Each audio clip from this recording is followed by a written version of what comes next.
Okay, so yun yung ano madre, bali ngayon kaharap natin yung isa sa mga bagong model ngayon dito ni Yamaha sa kanilang scooter category. Ito yung tinatawag natin na Yamaha Lexi 155. Siyempre, bago natin simulan na ikutin tong motorsiklo na to, alam na natin ang gagawin.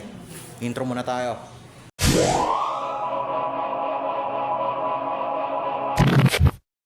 Nga no, katulad ng sinabi ko kanina, kaharap natin yung isa sa mga pinakabagong model ngayon dito mismo sa lineup ng Yamaha pagdating sa kanilang scooter category. Ito nga yung tinatawag nila na Lexi 155, which is ito mismo yung isa sa kanilang mga 155cc category na scooter ngayon na already in the PH market na. So ang tagal nating inintay ito na mailabas dito mismo sa Pilipinas. And syempre, katulad ng lagi nating ginagawa before natin ikutin itong motorsiklo na to is alamin muna natin yung pinaka-technical specs.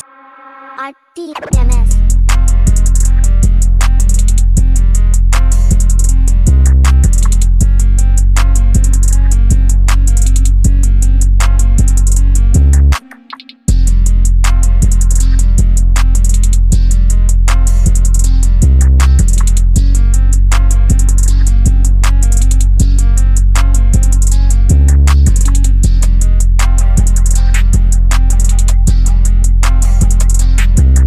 Okay, so natapos na natin na i-reveal yung pinaka-actual na specifications para dito mismo sa model na ito. Ngayon, sisimulan muna nating ikutin itong motorsiklo na to, and eventually, katulad ng lagi natin ginagawa, umpisa natin sa pinakaharap mismo ng motorsiklo na to. And as you can see, base din mismo sa pinaka-observation ko pagdating sa motorsiklo na to, yung actual na appearance niya dito mismo sa may bandang front is napakasimple lamang ng pagkaka-implement nung pinaka-design niya, including dito mismo sa pinaka-headlight. Ngayon, ang pinaka-kakaibang nakita ko rito is yung kung paano in-implement yung pinaka-design nung mismo turning lights niya. Take note, ayan, ito yung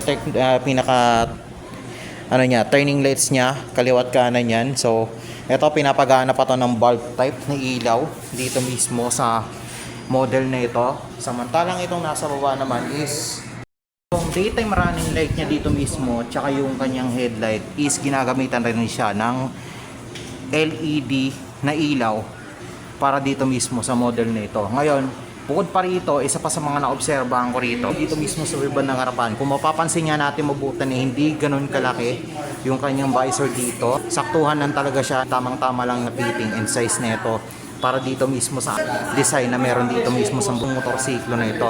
Isa pa, ang ganda rin ng pinaka-design ng kanyang stickers, and eventually pati na rin yung appearance nito sa may bandang gilid. Ayan, tingnan natin. Saan mapapansin nga natin dito mismo sa model na ito na bumagay talaga yung pinaka-design na in-implement nila dito mismo para sa motorsiklo na to. Ngayon punta tayo dito mismo sa pinakababa. Ayan, andito pa pala yung emblem ng Yamaha, by the way. Yan, sa pinakababa tayo ng front section. Naman mismo sa may bandang lower section ng kanyang front, mapapansin nga natin mabuti na ginamitan ito ng telescopic fork suspension dito mismo sa may bandang harapan, at mapapansin din natin mabuti na itong actual na brake system niya dito sa bandang harapan is ginagamitan na rin siya ng single hydraulic disc brake para dito mismo sa unit na ito.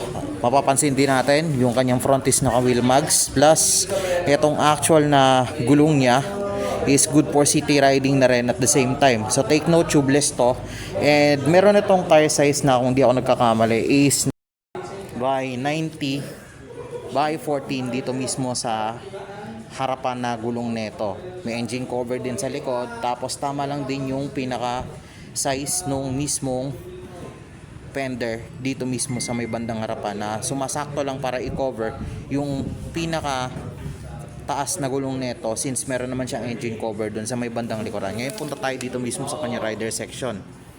Mismo sa rider section, mapapansin nga natin mabuti na naka-digital na rin yung kanyang instrument panel dito mismo sa may bandang harapan. At bukod pa dyan, makikita natin dito yung iba't ibang indicators na makikita natin sa mismong motorsiklo na to. So nandito yung check engine, yung kanyang left and right na turning indicators, and at the same time yung high beam and low beam and so on and so forth.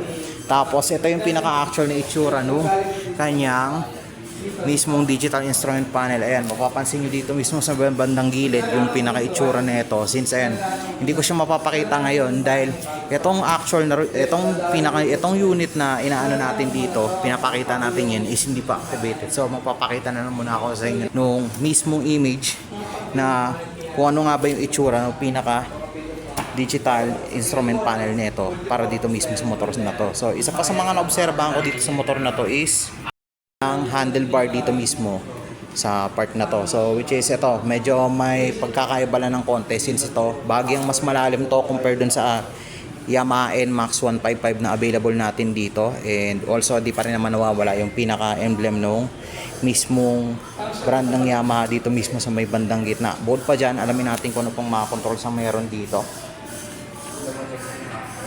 Part na to, mapapansin din natin mabuti na sa right side controls pa lang, makikita na natin kagad yung kanyang idle stop and start system na meron din dun sa NMAX 155 na katulad ng minama na yun. Meron din tayo ditong hazard switch, ayan, tapos meron din tayo ditong electric start button dito mismo sa may bandang kanan. Then pansinin naman natin yung kaliwa. May bandang kaliwa, mapapansin din natin mismo yung kanyang high beam and low beam switch, yung kanyang turning light switch, and also pati na rin yung horns. Ngayon, meron din siya kasi ako napansin dito na isa pang switch dito or parang button dito mismo sa may bandang likod. Mamaya alamin ko kung ano to kasi may nakalagay dito na menu eh. So siguraduhin muna natin kung sa menu ba to, kung para sa menu ba to or para sa passing light. Pero bago yan, punta muna tayo dito mismo sa pinaka lower part ng mismong driver section. Okay, so isa pa sa mga na-obserbahan ko dito mismo sa motorsiklo na to is yung may pagkakaroon niya dito ng side pocket dito mismo sa may kaliwang bahagi nung mismong rider section niya. So mapapansin din natin mabuti na medyo may kalaliman to kung saan saktong-sakto lang din talaga na pwede natin ilagay dito yung cellphone natin if ever nababiyahe tayo kahit malapit man or malayo.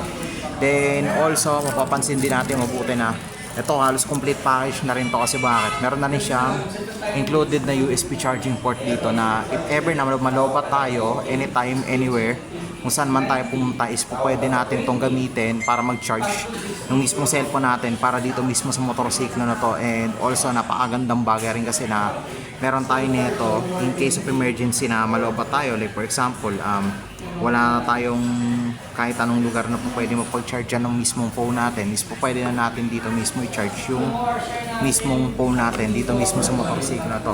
So isa pa sa mga bagay na na-obserbahan ko is yung pagkakaroon niya ng utility hook dito mismo sa may bandang harapan ng mismong rider. Kasi bakit? Ito, masasabi ko talaga na friendly for daily use tong gantong klase ng motor na ito. Kasi bakit? Pwede na rin natin tong gamitin if ever na meron tayong pinamili or meron tayong madalahin na pwede natin isabit ito. Like for example, yung kaling tayo ng grocery para maiwasan na rin natin yung masyado tayo nagsasabit sa manibela natin habang may dala-dala tayo kapag gamit natin tong motor na to. Ngayon punta tayo dito mismo sa pinakakanan na portion ng rider section. Kita nga natin dito mismo na kung saan makikita nga natin dito mismo sa part na to yung kanyang susian. So take note, nakakita pa rin yung kanyang ignition. And also nabanggit ko na rin kanina na meron siyang stop and start system dito mismo sa motor na to. Ngayon, isa pa sa mga kagandahan dito mismo sa bike na to is karoon niya ng ganitong klase ng bootboard. Ayan. So, saktuhan lang yung bootboard niya, and at the same time, hindi ito yung sobrang kakaiba na nakita ko na bootboard in my entire life, since ito hindi lang siya basta flatboard lang dito mismo sa bandang harapan. Meron pa siyang another na portion dito sa kanyang footboard na pwede nating ilipat yung paa natin. If ever na hindi na tayo masyadong komportable doon mismo sa posisyon ng paa natin habang dinadrive tong motor nito. So, katulad din ng NMAX 155, meron din isang portion dito or dalawang portion dito sa bandang harap na pwede nating i-incline yung mismong paa natin para mag-iba ng direksyon yung pinapatungan ng paa natin if ever na naano tayo, nangangalay or hindi na tayo masyadong komportable kapag halimbawa na dinadrive natin itong motorsiklo natin o hindi na masyadong komportable yung paa natin habang dinadrive yung motorsiklo natin. Ngayon punta tayo dito mismo sa pinaka-seat. Ito yung actual seat niya. Saktuhan lang yung lambot nito, walang halong kaplastikan to. And ito yung isa sa pinakamaganda sa seat niya.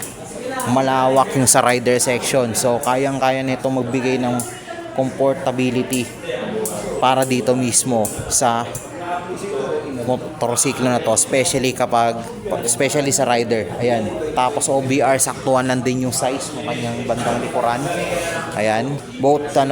Both sides kaya magbigay ng comfortability para sa sasakay dito mismo sa motorsiklo na to. Tapos natin yung kanyang under the seat. Okay. So under the seat, meron tayo ditong U-box. Tapos andito rin yung kanyang pinaka battery compartment if I'm not mistaken. Tapos andito yung kanyang gas cap. So dito mismo, ang kasya na helmet dito is yung small size na half face helmet. Then pwede rin natin dito ilagay yung iba pang mga utilities na kailangan natin, like for example kapote, mga basic tools na kailangan natin, and also pati na rin yung papeles kung hindi naman natin lalagyan to ng mismong helmet. Tapos dito naman mismo sa kanyang gas cap, para nasa kaalaman ng lahat, etong actual na fuel capacity na meron tayo dito mismo sa motorsiklo na to is meron tayo ditong at least 4.2 liters na capacity. So ano pa nga ba meron dito? Ayan, indicate ko na lang din pala dito mismo mga address sa baba, kasama ng fuel capacity, yung mismong ang pinaka fuel consumption or average fuel consumption para dito mismo sa motorsiklo na to. Ngayon, meron pa kayo sa pang-maobserbahan.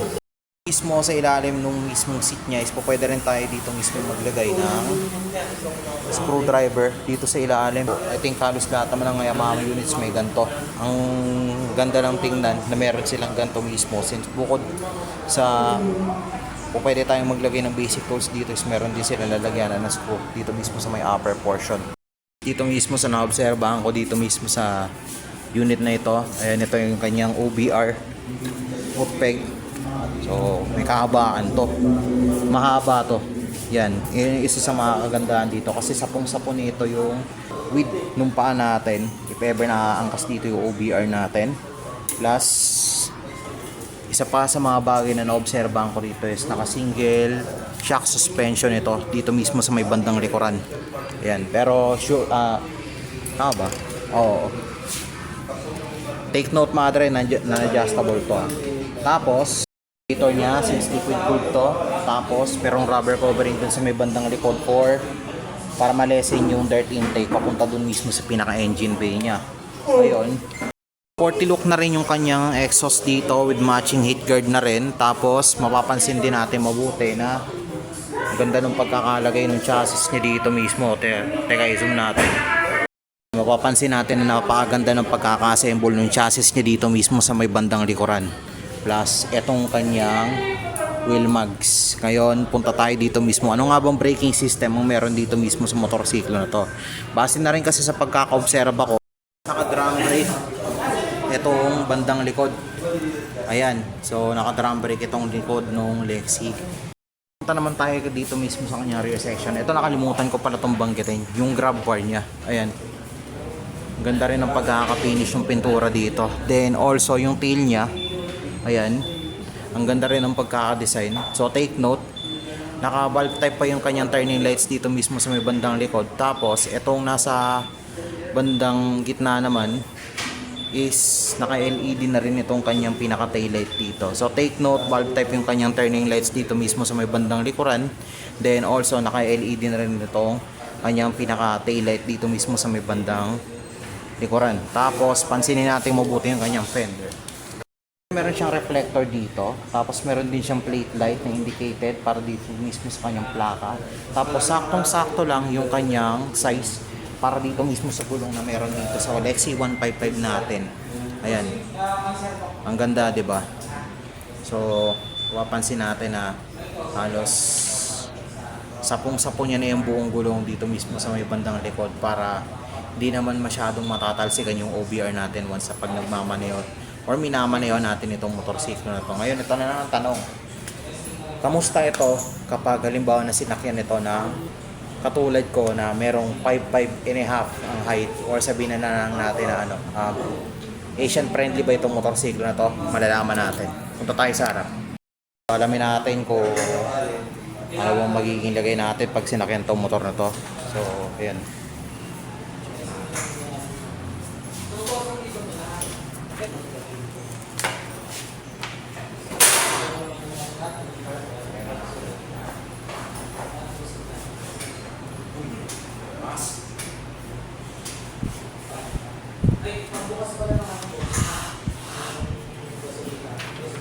Sa pulo ko.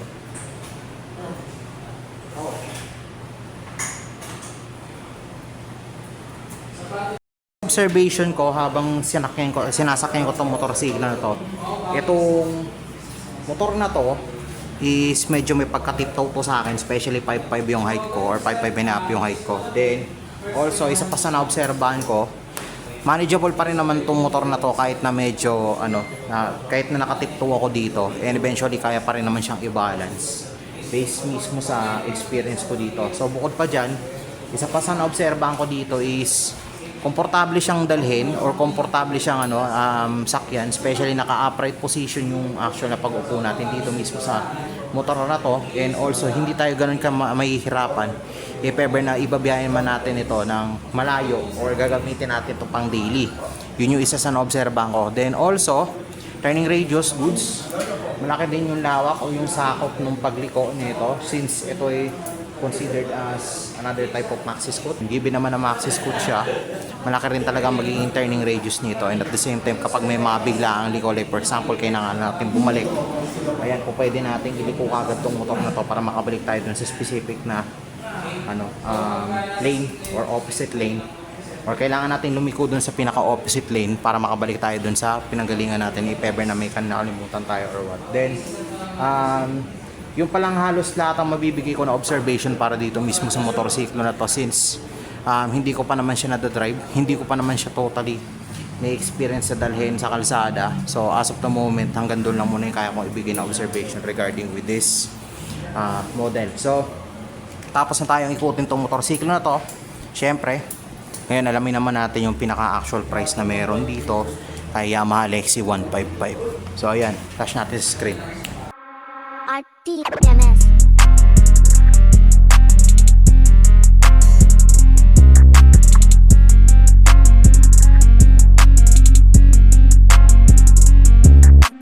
Yun yung yun yung pinaka-actual price na meron tayo dito mismo sa motorsiklo na to. So sa lahat ng mga gustong mag-avail nitong Lexi 155 na ito, pwede nyo akong PM dito mismo sa page or mag-comment lang kayo dito mismo sa video na ito, dito mismo sa may bandang baba. Take note lang din mga dre, meron din tayong mga available units dito mismo kay Yamaha Tala, Caloocan 3S shop na NMAX standard version, NMAX na TechMax version. Then also meron din tayo ditong Gravis version 2. Meron din tayo ditong Aerox SP and standard version X-Max na 2026 model. So yun nga mga dre, hanggang dito na lang muna tayo. Keep safe and ride safe always. Jobs out, kayo palagi. RTMS.